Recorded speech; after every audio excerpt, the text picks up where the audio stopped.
Good afternoon, everybody. It turns out that, yes, the microphone does work if you turn it on. There's a thing. Nobody told me about turning on a microphone before. Good afternoon, everyone. It's wonderful to be here in Jakarta. It's my first time here. My name's James Cridland. I am the editor of Podnews, which is a free daily newsletter all about podcasting and on demand. It's very good, podnews.net. And one of the things that I write about a lot are new tools powered by AI. Now, AI is clearly changing the world, and it's particularly changing media creation. These days, AI is making entertainment more dynamic, more accessible, and more impactful.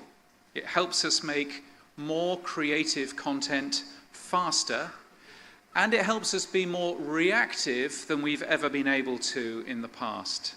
So today, I've got three great speakers who are going to help us understand the world of AI. What we're going to do is we're going to hear from each of them in turn before you get the chance to ask questions at the end in a short panel. So the first speaker that we have today for you from Pocket FM is Pratik Dixit. Pratik.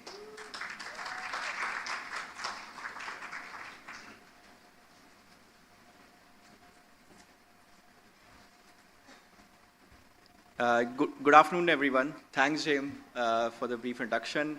My name is Pratik, and I'm one of the co-founders at Pocket FM. It's one of the very first, largest AI entertainment platform. I'm going to walk you through a very quick sort of like summary of who we are. So if I can, yeah.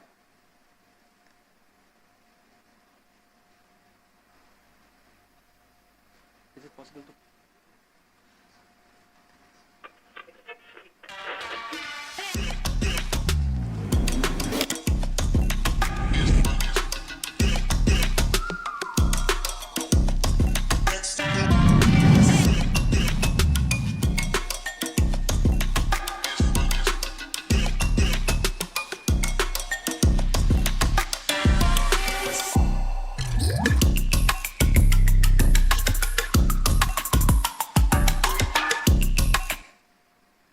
Yeah, so we started our journey.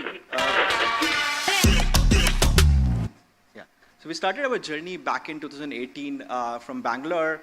Our core idea was to sort of like give writers a platform where they can show their creativity without gatekeepers. If we talk about traditional ecosystem, they always had to sort of like go through the traditional route of publishers, and they used to get a lot of rejection. So the vision was to sort of like give the writers a truly global platform, truly open platform where they could show their creativity without any gatekeeping. Eventually, it turned out to be that the core of every content is just the content, the IP, and you can actually give writers tools and models to convert their content to different formats. So Pocket FM is one of our flagship product. It's an audio series platform where writers can convert their text novels content to an audio series. It's a serialized fiction content. The second platform is Pocket Toons, where any writer can convert their content, very same content, to a comic book as well. And then, of course, the Pocket Novel, where you can consume writers' written content in a novel format. We are a 200 million strong users community. We have more than 200K writers, and we have crossed 300 million ARR last year. So yeah, I think if you look at, I mean, this slide, right? The slides are not visible. Yeah. So if you look at this slide, I mean, so this is one of our content My Vampire system. It has grossed over 50 million revenue across the globe. So it's there in US, it's there in German, it's there in UK, it's there in India as well. And it's there in all four formats. So it exists in an audio series format, it exists in comic book format, it exists in text format, and it also exists in a video format. Now think from a writer point of view. If you're a writer and you can write good content, you can join Pocket FM community, and we distribute your content in 4 different formats, starting from audio, comics, novels, and then 8 plus different languages.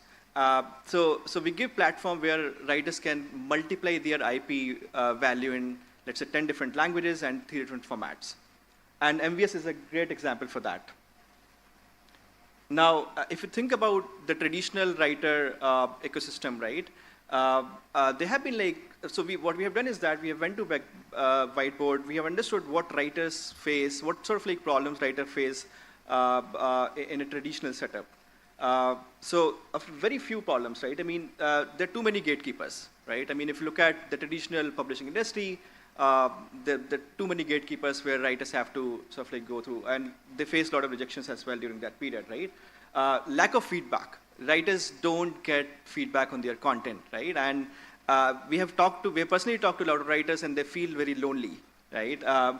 And then, of course, fair payout, right? The data says that the revenue distribution is like very, very skewed, and there's huge Pareto in terms of the pay that writers earn as opposed to, let's say, top 1% writer. And then, of course, creative blocks, creative feedbacks, and global identity. So what we have done is that we have created 3 very fundamental AI products to support these writers, starting from writing to localization and adaptation, and then converting their novels to comic format, and then, of course, audio format. So the first product, which is Atlas, it sort of like gives writers freedom to convert their source novel. It could be in any language. It could be in English, it could be in German, it could be Spanish, it could be Hindi, in any other language, right? So you can take your novel and you can convert your novel to 10 plus different languages in a very cultural adaptation fashion, right? Unlike a simple translation. The second product is Copilot, where writers can basically use Copilot to sort of like brainstorm, research on different topics. It also sort of like gives you tools like review, where you can get, let's say, opinions on your content. Think about the Copilot as more of an AI writer room. If you look at the traditional movies or web series business, you always have a writer room where you have a writer, you have a critique writer, you have a director, and then, of course, you have multiple different junior and head writers.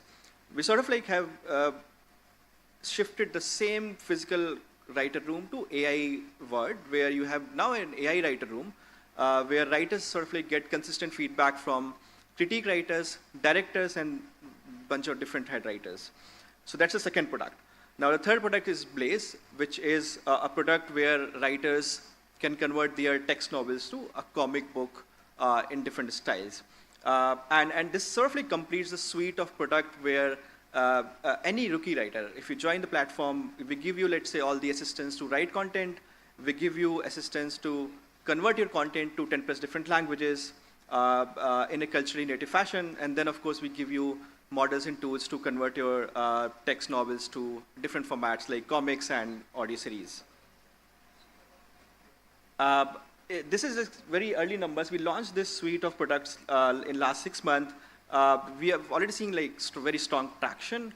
Our AI series have already crossed 7 million worth of revenue in last 6 months, and it's growing 30% month on month, which is a very strong signal to the quality of tools and the quality of models that we have built over the last 6 months. The core sort of like vision is to democratize content creation with AI. And generally, if you look at the writing community, the idea is to basically make an average writer an exceptional writer.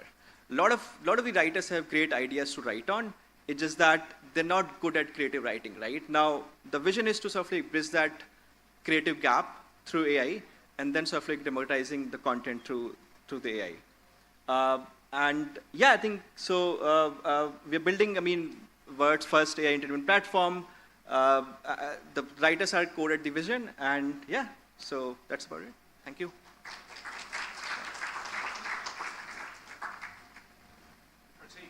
Prateek, thank you very much indeed. Grab a seat, because that was fascinating, and I'm desperately wanting to ask as many questions as possible, but I'm also very aware that it's only us, and then it's lunch, so I'm also aware that we're all hungry.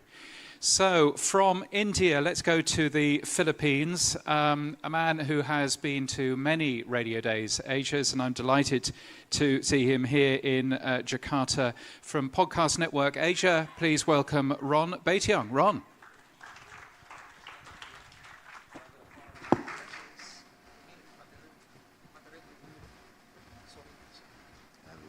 All right, thanks very much for having me again. I'm just happy to be here, not on crutches. My very first Radio Days Asia was in 2022, and I was literally in crutches. I almost fell from the stage.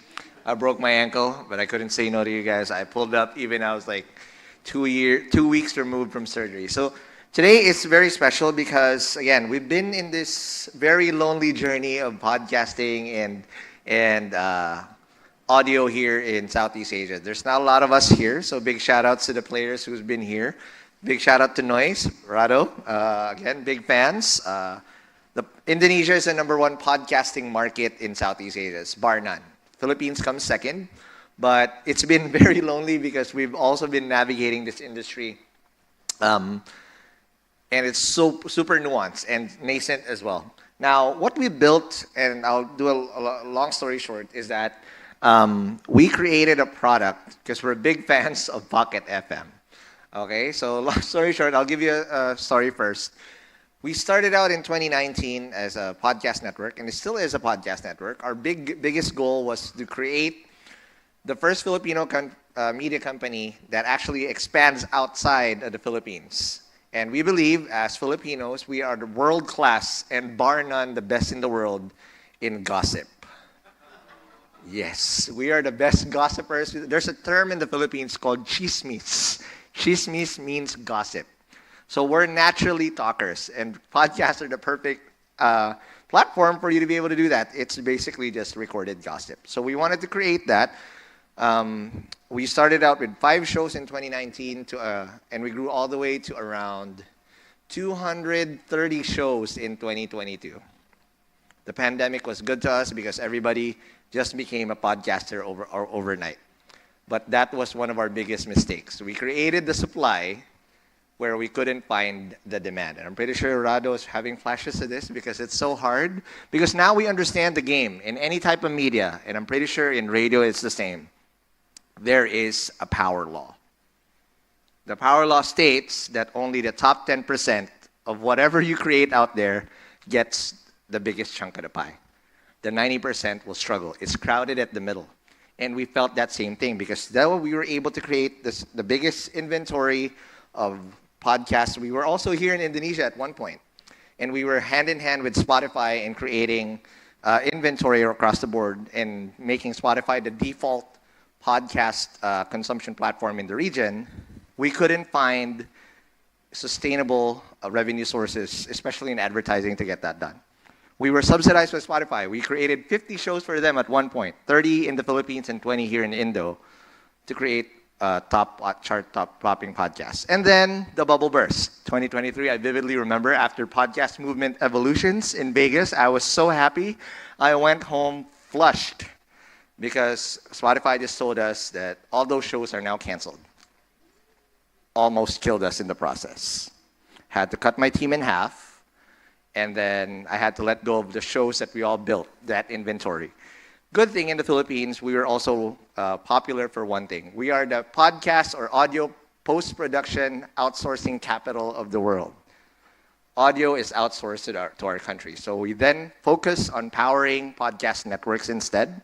But in this whole journey, we saw a pattern. And I'll just say this super funny story.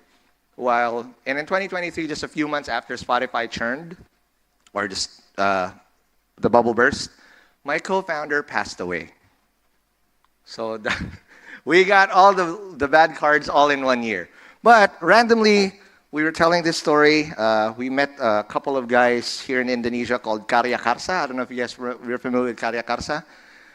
They're also another startup here in Indonesia that also had their co-founder pass away. So there's only 2 people that can experience. So we were grieving together, and then their VC all of a sudden sent me a deck of a super duper amazing company called Pocket FM. Not my fault. The VC sent it to me randomly. I was like, check out what these guys are doing. And I saw the deck. Oh, obviously, I opened it. The one thing that amazed me about everything that they do, of course, automated radio dramas and audio dramas.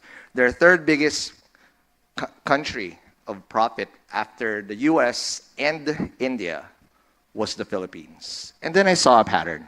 And this is how Seria FM, the Philippines' premier short-form audio platform, started.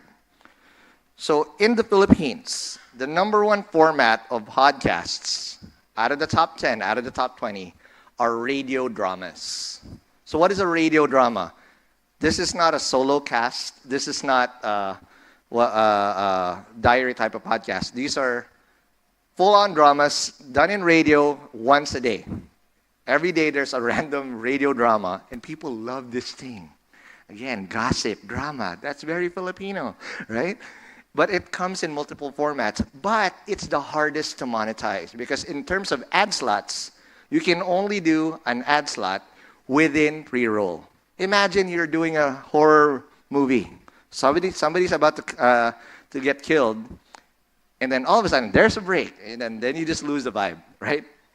We were able to get this done, but when we looked at it, people love this, hard to monetize. And again, taking a page out of Pocket FM, how can we replicate this and unlock the Filipino diaspora? But then we have another friend, again, another protagonist in this thing who knows the whole podcasting industry very well. I called Mr. James Cridland.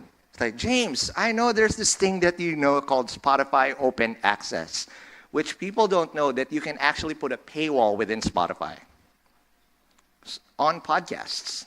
Because people use this in the States, like say, for bonus episodes for people to actually pay up to listen to a bonus episode. It's like, we don't have the resources of Pocket FM, but can we replicate that same process? So what we turned, basically, is we turned the best Wattpad stories that we can find, used AI to turn that into an audio drama. Half of the antagonists or protagonists are human, half of it are AI. And that's what we did. And we used generative AI, used Spotify as our distribution platform, and we put the paywall. So if you check out Spotify right now, the first 7 episodes are free. The rest of the episodes are buried, and then we localize the payment gateway. Because in Southeast Asia, nobody pays using credit card. They all pay using an e-wallet. And that's where we saw the boom. And that's where we were able to see the thing. We launched the format, but this is what surprised us. The number one format that people love, apparently it's not love stories. Are you guys familiar with BL and GL? BL and GL stands for, BL stands for boy love, GL stands for girl love. This is the most underserved market in Southeast Asia and the Philippines. And these are gay love stories that people pay for. And this is where we make a killing. One of them even became one of the top podcasts last year. And we doubled down. It became, one of it just now, broke all the records that we made, 8,800 US in one release.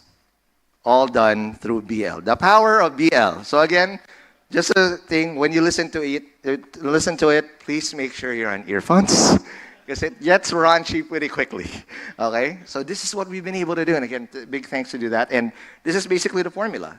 You tap into an underserved market, whether it's romance, BLGL, and erotica, and the like, and that's where we're able, and hyper-localize not just the story, but also the user journey. Spotify then became not just our platform of consumption. We didn't need an app, because obviously we can't afford an app, but it became our storefront.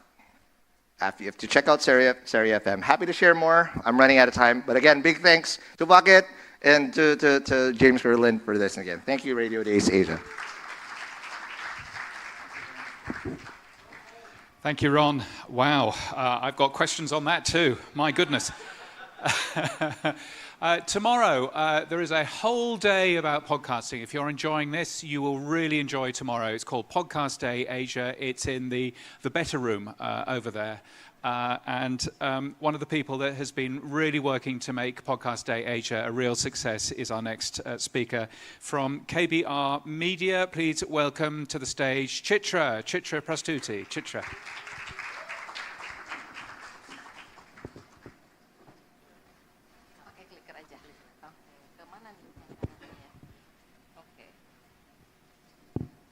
everyone. Sorry, wrong table. Hi, everyone. Good to be here. This is my second time for Radiodays Asia. It's always fun to be here, to be not just amongst journalists, but also podcasters like you guys. So this is the slide that I prepared for Radiodays Asia. So the topic is audio storytelling and the future of storytelling. So a quick start about KBR. KBR has been in the industry of storytelling business for more than 25 years. So when Ron mentioned that gossip is a big part in Philippines, so we're doing the other part of that talking is on news. We started as radio news agency in 1999 after the fall of Suharto regime, and NPR was our biggest inspiration. We produce radio programs, we have network of radio stations. In the good old days, we have a max of 500 to 600 radio stations across the country broadcasting our program. But now, disruption, social media rise, influencer, and everything turns things apart.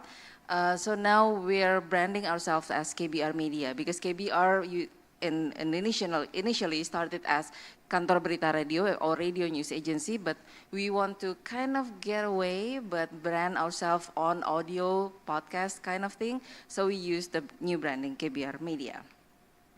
So story has been our bread and butter.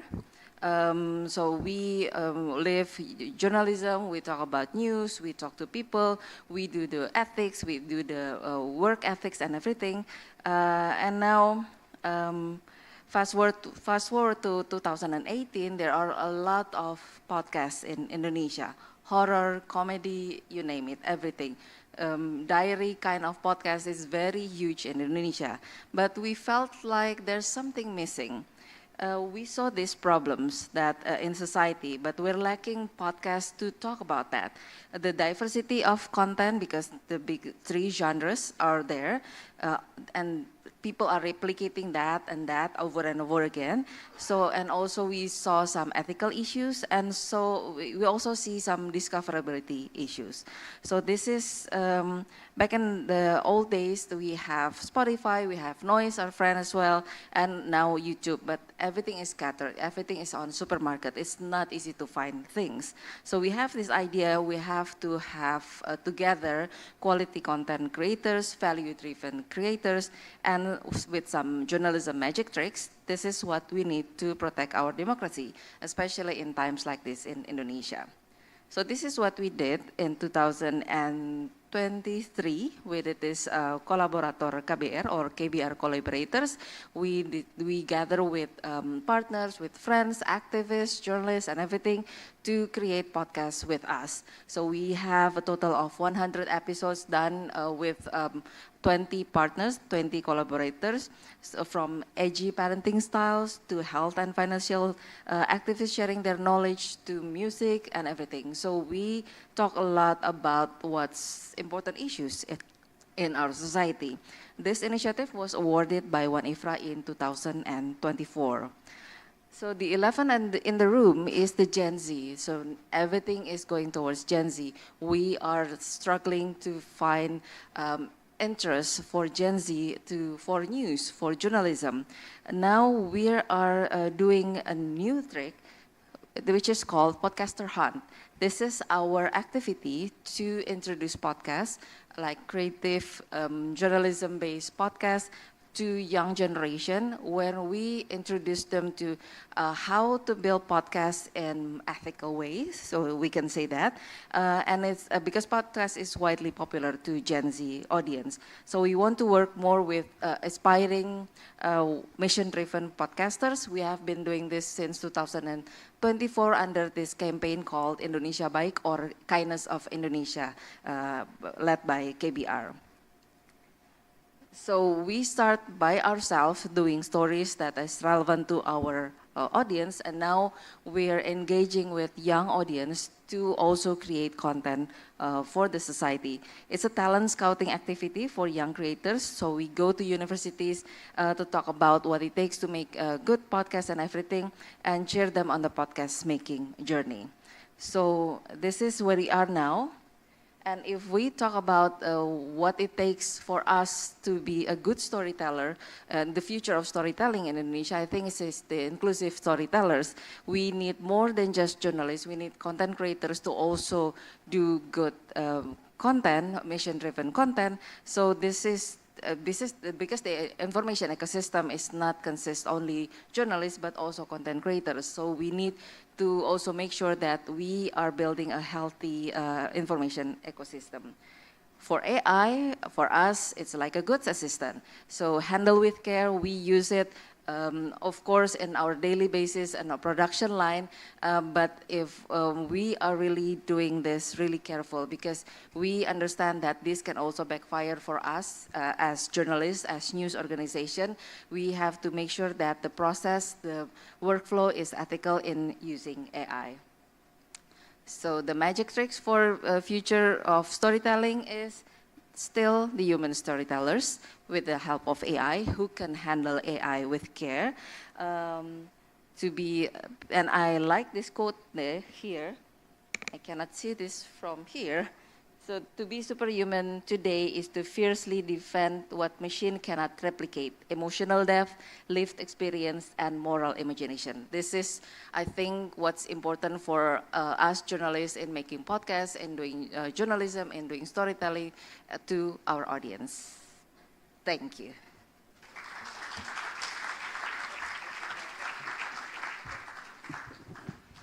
Awesome. Chitra, thank you very much. I'm going to ask all three of our speakers to join me on this stage in this beautiful flower garden that we have up here, which is a very fancy thing. Thank you so much for doing that.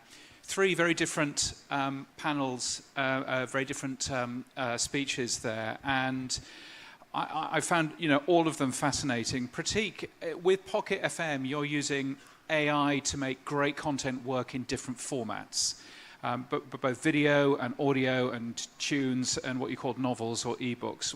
What's the most popular of those formats on your platform?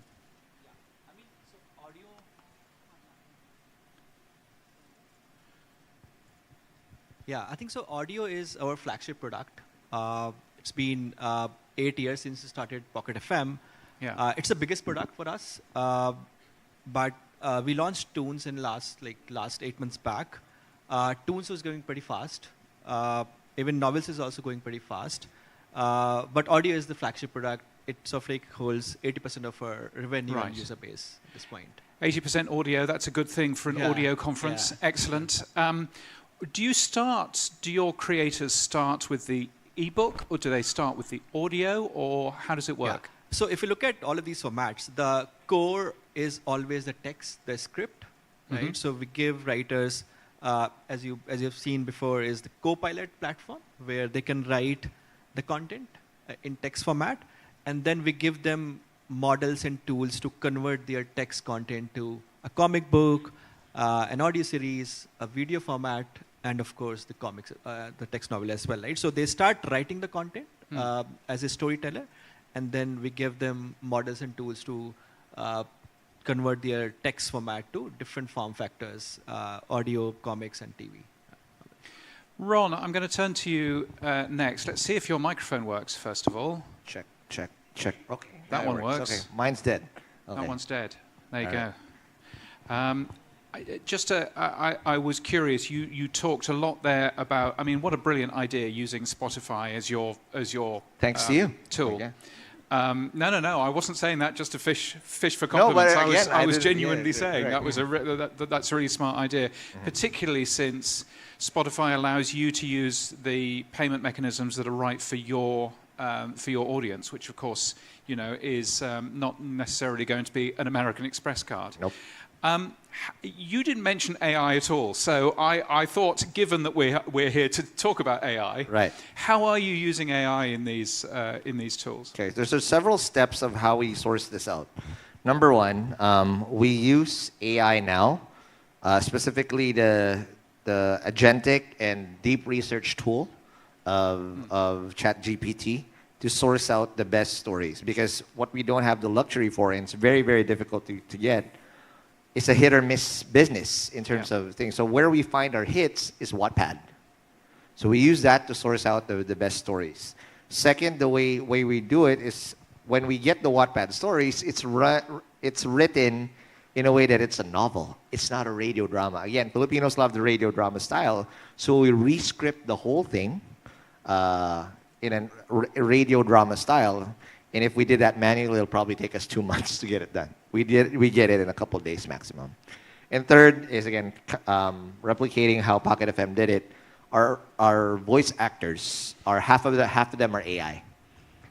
The main protagonists and the antagonists will be human. The main challenge we got is that we did that in Tagalog, which is vernacular. The AI sounded weird, so it can probably be good as someone who just says a word or two, but as a main protagonist, sounds off. At least for now. Yeah. So AI. I always get the feeling that AI tools work fantastically in English, but as soon as you move from English into other languages, it gets harder and harder. Is that your experience? That's correct. It's not yet there. I'm pretty sure it will, but at the moment, it's not yet good enough to become the main character. Yes. Yeah. No, indeed. And Chitra, you were talking about ethics and ethical work. Do you make the use of AI when you're using AI? Do you make the use of AI clear to the audience? Yes, that's also part of the ethical way in using AI to have the disclaimer ready at once. So this is built using AI, something like that. So for every image that we generate, for the audio that we generate with AI, we put it out there, transparency, for transparency purposes, that this is built with AI. We started using AI scatteredly. I think everybody's doing that scatteredly. And now I think it's important to really build it within our workflow.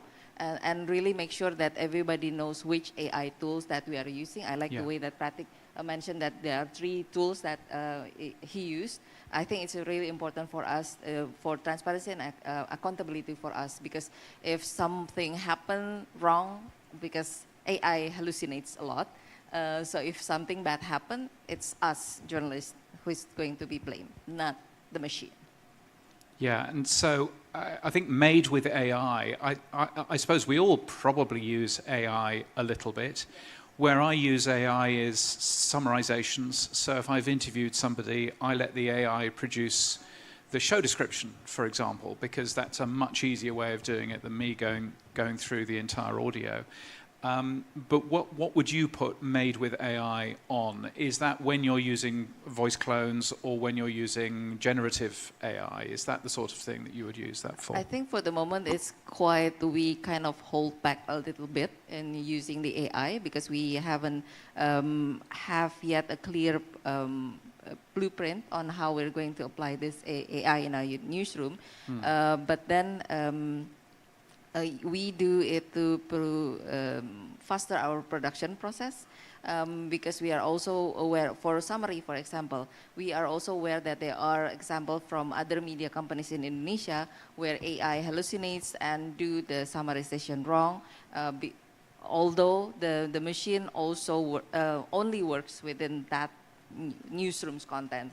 So there are possibilities of hallucinations like that. So we need to be really careful, and we are currently preparing that for our newsroom. And how on your platform, how clear is it that AI is being used? Yeah, I mean, so for us, there's this interesting stats about the amount of unique language and the population. So there are more than 80 plus languages in the world where there are more than 10 million speakers, right? And if you look at traditional media platforms, like no one creates content for these long tail markets.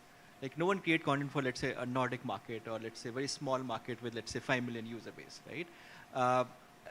And these are like very underserved market, right? For video platforms, it doesn't make sense because the cost doesn't make sense. The unit economics won't make sense if I have to, let's say, produce a movie for Nordic markets. For us, I mean, with the power of AI, what we feel is that we can literally democratize the reach of the content through AI. So think about a content where you can localize and culturally adapt that content through AI in 80 plus languages. And that's one of the most sort of like prominent use case for us. So we take a content built in either in English in the US, or let's say Hindi in the India, or let's say Germany, and we adapt that content in, let's say, 20 plus different languages where Pocket exists. And that's how we are also expanding Pocket to a global audience. The plan is to, let's say, launch as many languages as possible, right? Because it's just literally impossible to produce this content through traditional processes, and AI sort of like makes it possible, right? So adaptation is one of our core use case where we adapt the content in 20 plus languages. And then, of course, the Copilot is also one of the most fundamental use case where the idea is to bridge the gap between an expert writer and, let's say, a writer who has a great idea but not good at creative writing, right? So can we give the writer tools and models where we can bridge the creative writing gap, but the control still lies with the writer, right? So the Copilot and adaptation are two of the biggest use cases for Pocket as we scale up. Ron, you have a brand new microphone to use. Is it working? Oh, no. Oh, say something. Say something in chat. I think it was. Yes. There you go. Excellent. There you go. The technology works. I'm curious, in terms of your AI, do the fans of BL and GL, see, I've learnt, do the fans of BL and GL understand that some of the actors that they're listening to aren't real? On certain instances, they can tell, but I'd say probably 8 times out of 10 they don't care. And that's how we positioned. So before we even do a recording session, we literally cast which ones are human and which one would be AI. Because if you cast an AI to be a protagonist, you risk yourself of being exposed. And there's nothing wrong with being exposed. It's just that it won't deliver the right emotion. That's what's missing. It can actually say the right words, probably the same intonation with a little bit of a twang in there, but the emotion is what's missing. So when we do get caught, it's really probably the friend that says, or just the background noise that you get. However, on the main antagonist, when they get on that flow, and this is where it's very important, where you channel the emotion, because in Serie FM, the first 7 episodes are free. You want to hook them on certain crucial points. The first episode is the most crucial, because if you don't get them hooked, the other 6 episodes are gone. But in the 7th episode, that's where you need to give them a hook that, oh my God, I can't help it, and you do an emotional decision. Because if they think about it, obviously this is not something you mull on. You do it, and it's funny when they listen. They listen always right before they go to sleep. I wonder why. There you go. So yeah, it's the BL and the GL, always almost the same pattern of consumption. But in terms of AI, that's where we really harp down on making sure that even if we do get caught, it's not going to be crucial for the delivering of the story, because that's where we make money on.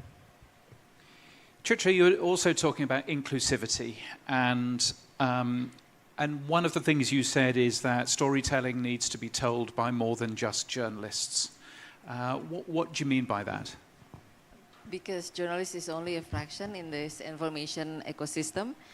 There are a lot more content creators out there, but sometimes they don't know how to share information. Sometimes they share hoax and disinformation. This is something that we see a lot in Indonesia.